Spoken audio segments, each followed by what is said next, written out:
नमस्कार साथियों, इस समय हम लोग मौजूद हैं ग्राम पंचायत भावनी में। ब्लॉक बार की ग्राम पंचायत है। ललितपुर सदर विधानसभा में ये गांव आता है। यहाँ के लोगों से जानेंगे यहाँ के गांव के लोगों की क्या सोच है, वो किस तरफ कौन सी पार्टी के लिए इस बार वोट करेंगे, सपोर्ट करेंगे और कौन सी पार्टी को वो लखनऊ में देखना चाहते हैं। यहाँ पर हमारे साथ तमाम लोग जुड़ गए हैं। उससे पहले मैं आप लोगों को बता दूं, हमारा चैनल RL बार जर्नलिस्ट, इसको आप सभी सब्सक्राइब करें और बेल आइकन दबाना ना भूलें, जिससे हमारे नए वीडियो आप लोगों तक पहुँच सकें। हमारे पास तमाम लोग हैं जिनसे हम बातचीत की शुरुआत करते हैं। दादाजी, क्या नाम है आपका? रभाल सिंह। तो आपको क्या लग रहा है, कौन सी पार्टी आपके लिए 2022 के चुनाव में अच्छा कार्य करेगी? भाजपा। भारतीय जनता पार्टी से आप क्यों खुश हैं? अच्छी सुविधा है, सबको सुविधा है, गुंडागिरी नहीं चल रही, अच्छा हिसाब किताब बना है अच्छे। एक तरफ जो पेट्रोल के रेट 55 पार कर गए हैं और डीजल के रेट भी काफ़ी हाई पहुंच गए हैं, इनसे कुछ फ़र्क क्या किसानों पर नहीं पड़ा है? पड़ा नहीं, अब फर्क तो पड़ता ही है। तो फिर किस एवज में आप ये चाहते हैं कि भारतीय जनता पार्टी की सरकार आए? अरे भी सब अच्छो बांट रहे, सबको जनता को वही खुश करें। अब तो क्या बांट रहे हैं? नमक, तेल दे रहे, गल्लो दे रहे, सबको एक तरफ से भी बता रहे, दे रहे भी। तो एक तरफ गरीब अमीर सब एक गरीब अमीर बराबर तोड़ रहे। चलिए, तो तमाम हमारे साथ और भी लोग हैं। भैया, अपना नाम बताइए। कल्लू राजा लंबादार। तो किस तरफ है आप इस बार 2022 के चुनाव में? कांग्रेस पार्टी को। तो क्यों आप कांग्रेस पार्टी को वोट देना चाहते हैं? कांग्रेस में किसान हमेशा अपनी ज़िंदगी जिया है। तो कांग्रेस पार्टी एक तरफ 89 से अभी तक इस उत्तर प्रदेश में शासन में नहीं रही है, तो आपको कैसे लगता है कि उत्तर प्रदेश में दोबारा शासन करने के लिए इतने लंबे अंतराल के बाद, लगभग 32-33 साल के बाद, वो पार्टी उत्तर प्रदेश में शासन करने जा रही है? मैं चाहता हूं कि कांग्रेस सत्ता में आए। आप चाहते हैं, लेकिन ऐसा क्या आपको लगता है कि उत्तर प्रदेश में वो 203 विधानसभा जीतकर, 202 विधानसभा जीतकर उत्तर प्रदेश में सरकार वाले 27 में कांग्रेस सत्ता में आएगी? 27 की नहीं, मैं 22 की बात कर रहा हूँ। तो 22 में ही कांग्रेस आएगी। तो आपको ऐसा पूरा विश्वास है? पूरा विश्वास है। तो आप क्या चाहते हैं कि अभी कांग्रेस सत्ता में आए? अभी भारतीय जनता पार्टी की सरकार ने ऐसा क्या बुरा किया है? टिप्पणी मारती है, भाजपा कुछ नहीं करती है, भाजपा किसानों को लूट रही है, पैसे वालों की पार्टी है। तो मतलब आप भाजपा से नाराज हैं? जी। तो आगामी 2022 के चुनाव में आप कांग्रेस पार्टी का समर्थन करेंगे? मैं अभी हूँ और 27 तक ही रहूँगा, और जब तक जीवन है मेरा वोट मैं साथ में कांग्रेस पे ही अर्पित हूँ। चलिए, तो कांग्रेस के भी हमारे साथ लोग हैं और उन्हीं के साथ। भैया, क्या नाम है आपका? कृष्णपाल सिंह। कृष्णपाल सिंह जी, तो किस तरफ 2022 में आपको लग रहा है कि ये सरकार आने जा रही है 2022 में? भारतीय जनता पार्टी। तो क्यों लगता है आपको ये कि भारतीय जनता पार्टी आने जा रही है? भारतीय जनता पार्टी ने अच्छे काम किए हैं, और सबसे बड़ी बात ये है कि जिसकी भी हर घर से बहू बेटियां हैं जो सुरक्षित हैं, गुंडागर्दी बिल्कुल नहीं हो रही है, इसलिए लगता है कि भारतीय जनता पार्टी आएगी। और एक माह में 2 बार तो राशन बांट रही है। गुंडे की अगर बात के सवाल पर आए तो महंगाई, एक जो लगातार लोगों में ऐसी चर्चाएं बनी रहती हैं कि महंगाई काफ़ी ज़्यादा है, तो इस बारे में आप क्या सोचते हैं? नहीं, महंगाई तो समय के हिसाब से हो रही है, महंगाई से कुछ नहीं है। महंगाई तो कांग्रेस के ज़माने में हुई थी। तो कांग्रेस को जनता ने उठा करके हटा दिया सरकार से। उसके बाद में जैसे समाजवादी पार्टी आई थी, लेकिन समाजवादी पार्टी में जो जैसे कि व्यापारी वर्ग के जो आदमी थे, उन्हें ज़्यादा समस्या आई जी, इसलिए वो चली गई। अब भारतीय जनता पार्टी आई तो भारतीय जनता पार्टी ही रहेगी। तो मतलब भारतीय जनता पार्टी को आप सपोर्ट करेंगे, वोट करेंगे, और भारतीय जनता पार्टी की सरकार आप चाहते हैं? बिल्कुल बिल्कुल। चलिए, तो अगले भी हमारे साथ सज्जन है। भैया, अपना नाम बताएं। जी, रहीस। तो रहीस जी, आपको क्या लग रहा है 2022 में आने वाले चुनाव में कौन सी पार्टी की सरकार बनने जा रही है? भारतीय जनता पार्टी। तो कैसे लगता है आपको कि भारतीय जनता पार्टी की सरकार बनने जा रही है? इसलिए लगता है कि भारतीय जनता पार्टी अच्छे काम कर रही है। तो ऐसे क्या काम है जो आपको पसंद है? पसंद ऐसे हैं कि जैसे कोई हर एक आदमी का मुआवजा मिल रहा है, कोई भी खेती जो किसान है, और जो राशन पानी है वो भी दे रही है, आवास वगैरह भी मिल रहे हैं सबको। ऐसी कोई भी परेशानी नहीं है जो कि मतलब ऐसी दिक्कत कोई है। एक तरफ जहां पेट्रोल डीजल 95 रुपया, 85 रुपया पार कर चुका है, और अभी जो खाद की बोरियों में तमाम जगह ऐसे लोगों के माध्यम से सुनने को मिला कि ब्लैकिंग हुई है, 1200 की जो बोरी थी वो 1500 रुपये तक में बेची गई, उसके बारे में आपकी क्या राय है? वो इसलिए देखो, यहाँ पे जहाँ बारिश हुई वहाँ प्रॉब्लम थी, बाकी और कहीं कोई न्यूज आई नहीं आई।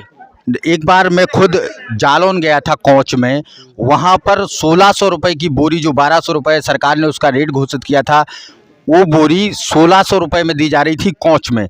तो इस बारे में क्या ख्याल है? लगभग समूचे बुंदेलखंड में वो महंगाई साफ तौर पर दिखी, ब्लैकिंग साफ तौर पर दिखी। तो इस बारे में आपकी क्या राय है? बुंदेलखंड में बारिश हुई इसलिए महंगाई हुई। मतलब ये केवल बुंदेलखंड का वो था और पूरे उत्तर प्रदेश में नहीं है, क्योंकि हम आप भी बुंदेलखंड में निवास करते हैं, तो इन सब बातों का कोई भी फर्क किसी इंसान पर नहीं पड़ा है। नहीं नहीं, उसमें जनता पार्टी का इसमें क्या वो आता है कि जैसे खाद महंगा उनने किया है, उनने थोड़ी किया है। जैसे यहाँ बारिश हुई, किसान जिसको ज़रूरत थी उसने लिया। अब किसान तब तक उसको उपलब्धि देता, तब तक सबके खेत एक साथ आ गए थे। जिम्मेवारी किसान की बनती, सरकार की बनती थी, माफ़ कीजिए, कि सरकार उस बोरी को 1200 रुपये में बिकवाती। जो योगी आदित्यनाथ जी उत्तर प्रदेश सरकार के मुख्यमंत्री, उन्होंने कहा था कि 1200 रुपये की बोरी ही आपको दी जाएगी, लेकिन उसके एवज में कहीं 1400, कहीं 1500, कहीं 1300, कहीं 1600, कहीं 1700 रुपये तक रेट लिए गए। तो इस बारे में आपकी क्या राय है? इसमें देखो क्या है, वजह एक थी कि सबसे ज़्यादा जो यहाँ पे एक साथ सबकी आई, इसलिए बारिश की वजह से सब किसानों को एक साथ उसकी ज़रूरत पड़ी, इसीलिए किसान को एक साथ ही उसकी चाहिए थी। या तो जैसे आदमी वैसे करता है तो उसके लिए मतलब कोई दिक्कत नहीं होती है, वो आज लेता है, कोई 15 दिन बाद लेता है। अब इसके लिए तो सबसे बड़ी समस्या यही थी कि मतलब उसको सारा किसान एक साथ फटा, इसीलिए किसी ने ब्लैक में लिया और किसी ने सही रेट से लिया। तो आने वाले 2022 के चुनाव में आप मुख्य रूप से किस पार्टी को भारतीय जनता पार्टी के खिलाफ देख रहे हैं? खिलाफ सपा को। तो मतलब आपका कहना है कि समाजवादी पार्टी और भारतीय जनता पार्टी में टकराव होगा, जहां भारतीय जनता पार्टी इस मुकाबले को जीतेगी। जी, तो चलिए हमारे साथ अगले भी लोग हैं कुछ, और अपना नाम बताएं सर। नरेंद्र सिंह चौहान। तो नरेंद्र सिंह चौहान साहब, क्या लग रहा है 2022 में किसकी सरकार बनने जा रही है? समाजवादी पार्टी की। तो ऐसा आपको क्यों लगता है? जहां एक तरफ लोग आरोप लगाते हैं लगातार कि कहीं ना कहीं हावी रही है एक गुंडई, जिसकी बदौलत समाजवादी पार्टी 2017 में 47 सीटों पर बुक हो जाती है, गठबंधन मिलाकर के 54 सीटें उनके उत्तर प्रदेश में आती हैं। तो इस बार क्या नया बदलाव दिख रहा है? क्या नया बदलाव है सर? तो नए बदलाव में आपको क्या लग रहा है, समाजवादी पार्टी क्या भारतीय जनता पार्टी को मात दे पाएगी? बिल्कुल देगी। तो आने वाले चुनाव में जनता के बीच आप जाते होंगे, यहाँ इस ग्राम पंचायत में भी आप घूमते होंगे, तो क्या आपको ऐसा लग रहा है कि लोग समाजवादी पार्टी की तरफ हैं? जी लगता है।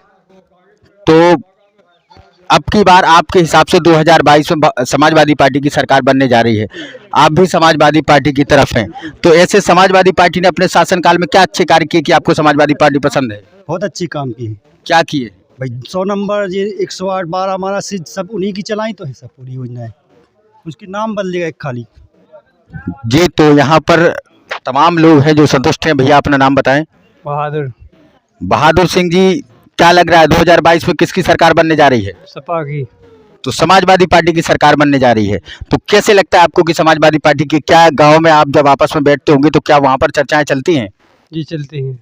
तो समाजवादी पार्टी ने ऐसा क्या दिया 2012 से 2017 के बीच में कि आपको लगता है कि समाजवादी पार्टी की सरकार बनने जा रही है? समाजवादी ने लैपटॉप दिए, 100 नंबर चलाई, 108 चलाई, बहुत अच्छे काम करे, वृद्धा पेंशन दी। तो आप समाजवादी पार्टी से पूर्णतः संतुष्ट हैं? और भी हमारे साथ लोग हैं, अपना नाम बताएं सर। पारस सिंह। तो आपको क्या लग रहा है 2022 के विधानसभा चुनाव में उत्तर प्रदेश में सीएम की कुर्सी तक कौन पहुंचने वाला है?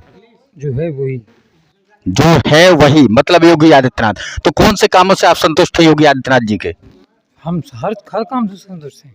क्या एक दो काम हो गए? एक तरफ किसान कह रहे हैं महंगाई बढ़ी है, 95 रुपया से ऊपर पेट्रोल, 85 रुपए से ऊपर डीजल, तो इस बारे में आपकी क्या राय है? वे तो बेवकूफ़ हैं कहने वाले। बेवकूफ़ कहने वाले नहीं है, जो पेट्रोल पंप पर आप रेट लिस्ट देखेंगे तो वो बताएंगे आपको कि 85 रुपया लीटर से ऊपर डीजल और 95 रुपये से ऊपर पेट्रोल है। तो इसमें बेवकूफ़ी वाली कौन सी बात हो गई? बेवकूफ़ है, वो चिल्लाते हैं कि वो महंगाई हो गई, महंगाई कहा कि नहीं, महंगाई है, क्योंकि एक समय कांग्रेस पार्टी 71 रुपये का डीजल लगभग छोड़ करके गई थी, और आज वो 95 रुपया, और विगत दिनों 105 रुपये 107 रुपये के आसपास था, लेकिन 12 रुपये सरकार ने भी हाल ही में कम किया है। तो इस बारे में क्या राय है आपकी? तो मुझे नहीं लगता कि महंगाई है। आपको नहीं लगता है कि महंगाई है? चलिए और भी हमारे साथ लोग हैं जी। तो एक बार पुनः बात करने के लिए हमारे साथ आए हैं भैया, एक बार पुनः अपना नाम बता दें। राजा लंबरदार। कल्लू राजा लंबरदार जी, तो क्या कहना चाहते हैं आप? मैं ये चाहता हूँ कि आप कह रहे हैं कि 2022 की बात हुई थी हमारी आपसे जी 2022 में हमारी बात हुई 2027 तक की। जी तो मैं ये चाहता हूँ कि 2022 में तो अखिलेश आएंगे ही, लेकिन 27 करने में मैं क्या चाहता हूँ कि राहुल जी आएंगे और भरपूर बहुमत से आएंगे। 2022 में अखिलेश यादव आएंगे। अभी कुछ समय पहले आप कह रहे थे कि कांग्रेस पार्टी आएगी, और अब बीच में आप बदल करके फिर आ गए कि अब आएगी समाजवादी पार्टी। भाई क्या है कि हम गांव में गए इधर, और मैंने सोचा कि यार मैं क्या कह रहा हूँ, मुझे सही बोलना चाहिए जी, तो मैं सही बोल रहा हूँ अब। तो अब आप सही बोल रहे हैं। तो क्या लग रहा है, समाजवादी पार्टी के समर्थक गांव में आपके पास हैं कि नहीं है? समाजवादी पार्टी के लिए लोग, जीतेगी, हमारे यहाँ से पोलिंग जीतेगी। समाजवादी पार्टी, और कैंडिडेट कोई भी हो या कोई निश्चित कैंडिडेट? खड़ा कर दो वो जीतेगा यहाँ। चलिए, तो अलग अलग लोगों की अलग अलग राय थी, और यहाँ एक और दादा बैठे हुए हैं, उनसे भी हम बात करते हैं वो किस तरीके से अपनी सोच को रखते हैं। दादाजी, क्या नाम है आपका? हल्काई। तो हल्काई जी, क्या लग रहा है 2022 में किसकी सरकार उत्तर प्रदेश में बनने जा रही है? जाके हम पे न पड़ी है। इसमें पढ़ने वाली बात नहीं है, क्योंकि भारत सरकार के नियम अनुसार कोई भी अनपढ़ व्यक्ति भी वोटिंग करता है, मतदान करता है, और उसके बाद वो सरकार को चुनता है। तो आप किसको चुनेंगे आने वाले चुनाव में? हमें तो जैसा ही जावे हम तो अखिलेश को दें वोट। तो अखिलेश यादव के समर्थक हैं। और चलिए, तो यहाँ से बस इतना ही समय था हम लोगों के पास, हम लोग यहाँ से निकल रहे थे, सोचा क्यों ना इन लोगों से अपनी अपनी राय लेते चलें। उन लोगों ने तमाम तरीके की राय दी, और आगे भी आप लोगों को लगातार कार्यक्रम देखने को मिलते रहेंगे। तब तक आप सभी लोग हमारे यूट्यूब चैनल RL बार को सब्सक्राइब करें। आप सभी दर्शकों का बहुत बहुत धन्यवाद।